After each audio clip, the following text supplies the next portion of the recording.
Հրապարակ թերթը գրում է Նիկոլ Փաշինյանի մոսկովյան այցը ըստ իշխանական աղբյուրների ծրագրվել է Արևմուտքի դրդմամբ, որտեղից Փաշինյանին պարտադրում են օր առաջ լուծել տալ հարավկովկասյան երկաթուղու կոնցեսիայի հարցը։ Սրանով է պայմանավորված, որ հանդիպումը նախաձեռնվել է Փաշինյանի խնդրանքով, ինչի մասին նա խոստովանեց վերջին բրիֆինգում։ Գրում է թերթը.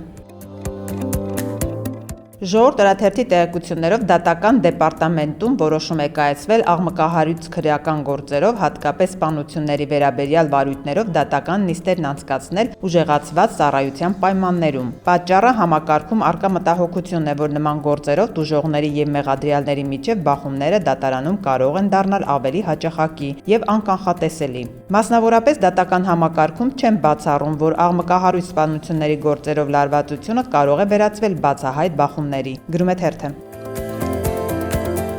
Հրապարակ թերթը գրում է իշխանությունը մարտի 27-ին փոփոխություններ է կատարել նաև ներման հարցերի հանձնաժողովի կազմում։ Փոխվել է Հայաստանի նախագահային կից խորհրդակցական այս հանձնաժողովի անդամի նշանակման կարգը եւ հանձնաժողովի անդամ է նշանակվել Մասյացոտնի թեմի նախկին առաջնորդ Արման Սարոյանը։ Գրում է թերթը։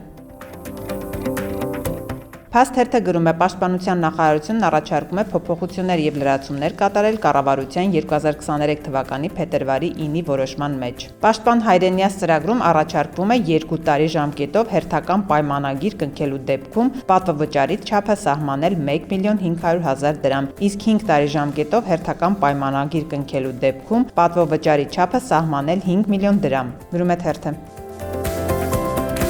Հրապարակ թերթը գրում է Նիկոլ Փաշինյանը թեև տևական ժամանակ է, ինչ դադարեցրել է եկեղեցու եւ հոգեվոր դասի նկատմամբ հրապարակային արշավը, պասի մեջ գտնվելով անգամ չի այցելում եկեղեցի, ոչ կանոնական պատարակներ չի պարտադրում, որոնց ընթացքում զեղչվեին Վեհափառի անունը, սակայն եկեղեցու դեմ մոլագար մտքերից չի հրաժարվել եւ արշավն իրականացվում է ծածուկ։ Օրեր առաջ բանակում գործող գնդերեցների ծառայությունն ապամոնտաժեցին։ Հիմա որսի են դուրս եկել Մայրաթոռի հոգեվոր ծառայության անդամների նկատմամբ։ Քրեակատարողական հիմնարկներում երկար տարիներ ծառայությունն իրականացնող հոգևորականները, որոնք հոգևոր աջակցություն են ցուցաբերում դատապարտյալներին, լուրջ խոչընդոտների են հանդիպում, փորձել են այս հոգևորականներին հանել Վեհափառի դեմ, սակայն մերժում են ստացել։ Դրանից գազազած սկսել են հոգևորականների դեմ քայլեր անել։ Թերթին պատմել են, որ քրեակատարողական ծառայության հոգևոր առաջնորդ Հրայր Իսահակին տևական ժամանակ թույլ չեն տալիս մտնել Երևան կենտրոն քրեակատարողական հիմնարկ, իսկ Արգավանդի եկեղեցու հոգևոր հորը Տեր Գրիգոր Քահանա Հովհաննիսյանին, որն ավելի քան 15 տարի այցելում է ՑՄՀ ազատազրկվածներին, վերջերս թույլ չեն տվել մուտք գործել Նուբարաշեն քրեակատարողական հիմնարկ առանց բացատրության։ Գրում է թերթը։